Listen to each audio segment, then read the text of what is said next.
Welcome to Northwest Quest Moto, where we discuss all things motorcycle related, specifically motorcycle camping, culture, as well as some of the more scenic road trips one can find here in the Pacific Northwest. Today's video will be a quick how-to, wherein I'll demonstrate the removal and exchange of a stock air intake on a 2019 Indian Scout with the Indian brand Stage 1 airbox. I cannot attest to the manufacturer's claims of a 5% or 5 horsepower increase, nor to the boost in fuel economy, so this will be a good faith install. Without any further delay, let's get started. The tools you will need are basic hand tools to include a 15 and 13 millimeter sockets, a 15 millimeter wrench, a flathead screwdriver, as well as a means of lifting and stabilizing the bike. I recommend investing in a bike stand or lift of some sort. Removing the airboxes requires the separation of the top frame rails, causing the bike to be very unstable. As you can see, my means of stabilizing the bike is rather unorthodox and probably not recommended, but it does show that conceivably it can be done with common household items. At this point, I'd like to remind you that once we have the top of the frame separated, the front and rear sections could potentially collapse onto the engine, causing considerable damage. Again, I emphasize having sufficient support under the engine so as to relieve pressure from the frame, leaving the bike in gear, and even chalking the wheels, which I've neglected to do. At this point, I've already removed the seat. To your right, on the rear fender, you will see the rear seat mounting pin, which has an anchor style pin. On the left of the screen, centered in between the four 15 millimeter mounting bolts, is the front seat pin. This pin is inserted into the front of the seat by sheer force.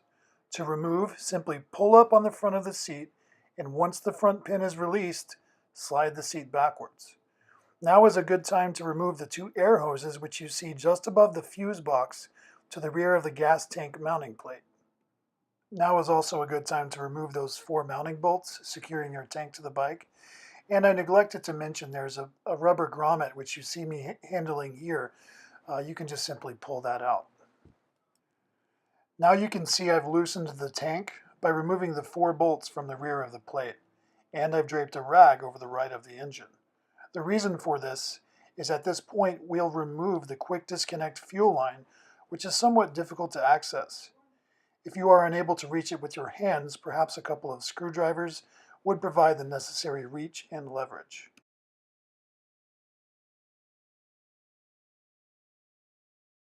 All right, a quick recap so far. We should have two air hoses removed near the back of the tank, as well as the four mounting bolts, 15 millimeters each, as well as the quick disconnect fuel line.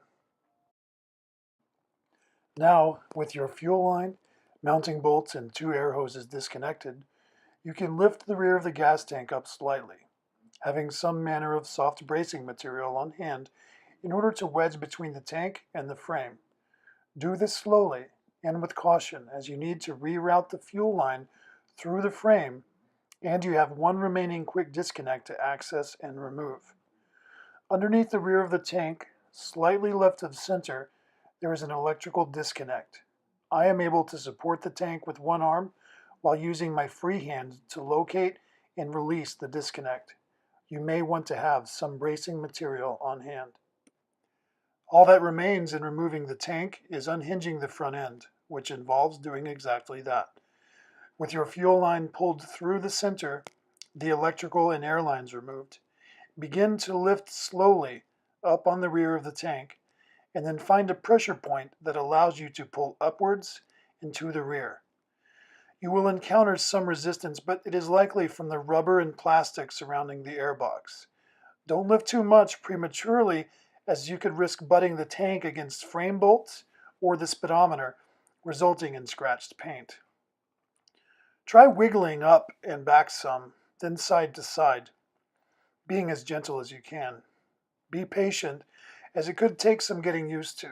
You may want to enlist the help of a friend, and even consider draining some of the fuel out of the tank if it's too heavy for you.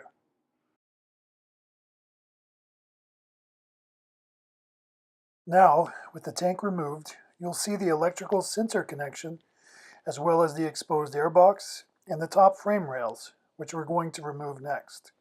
Again, use extreme caution here. Once these rails are disconnected from the front and rear stiles of the frame, the engine will have no support from the bike and could drop, causing the frame to pinch the engine. Obviously, we don't want this to happen. Take a moment to double check your support and stabilize the bike. When ready, remove the front 13mm bolts from the lower front end of the rail. Then, using your 15mm socket, loosen the two rear frame bolts before removing completely. Loosen the two front through bolts using your 15mm socket and wrench.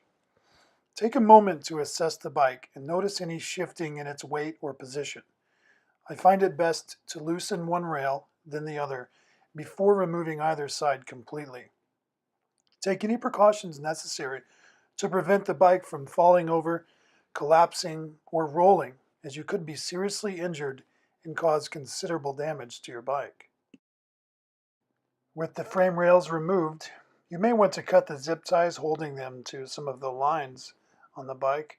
I elected to let the right rail rest on my engine, and I merely loosened the left rail, as it does not need to be completely removed, simply pushed out of the way. With the bike stabilized, grab your screwdriver and remove the airbox.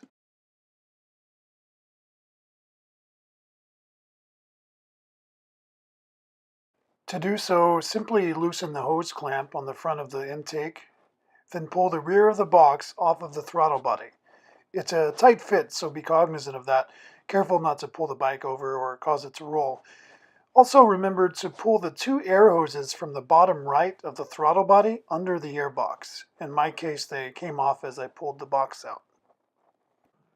Now we are ready to install the new intake. This has been, in my experience, perhaps the most difficult part of the job. The fitment of the intake on the throttle body is very tight. I've had success by lifting the engine some in order to increase the angle of the two mounting points for the intake.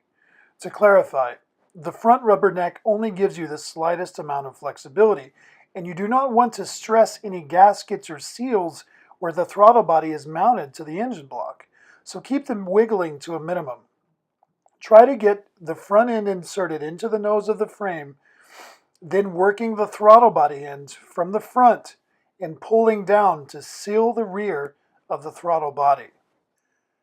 With the new airbox installed, tighten your hose clamp on the front end, then inspect the bottom of the airbox as best you can, ensuring a tight fitment on the throttle body. Be sure to reattach those two small air hoses to the right of the throttle body. I find it best to attach the forward hose before I seat the rear of the box, then the rear hose goes on with relative ease afterward. Now we can reinstall the frame rails. This may require you to manipulate the height of the engine in order to realign your rails and bolts. And do not forget to check your torque measurements. These should be in your user's manual. You do not want to risk over or under tightening these bolts, as they could vibrate loose later on, causing serious injury and damaging the bike. Once the frame is attached and complete, grab your rubber flange in the gas tank, then install using the same techniques as when you removed. Remember to route the fuel line back under the right frame rail where it belongs, and don't forget your electrical connection near the rear center of the tank. Again, brace and support the tank as needed and reconnect all fittings. With the tank reinstalled, the electrical sensor reconnected underneath, the fuel line rerouted and connected, inspect for leaks now, as well as after you've finished the install and have the motor running. Secure and tighten the rear bolts, mounting the tank to the bike. Remember that rubber flange as well, and the two small air hoses behind the tank mounting plate. At this point, you should be ready for one final inspection, checking the torque on all 8 frame and tank bolts, as well as all hoses and connections. You will also need to save the fuel code that came with your intake, as a dealership needs this in order to program the fuel mapping for the engine. The factory recommends not running the engine until it's been programmed. However, I rode mine to the dealership and had them map the fuel after the install. I'm told a short ride will not harm the engine, but do so at your own risk. Okay, That should conclude this video. I hope it helped with your own install. Thank you for watching. If you found this video useful, or not useful, but want to watch it again for some reason, please smash that like button. And if you want to see further content, or if you don't, but are a masochist, go ahead and click subscribe, as this is a new channel and any support helps. As we prepare for the 2019 riding season, I'll be releasing new content from all over the Pacific Northwest, specifically Oregon and Washington. I'll review some of the best rides and routes, various campsites, and even some pubs and breweries along the way. Thanks again. I'm Scout Solo. See you next time right here on Northwest Quest Moto.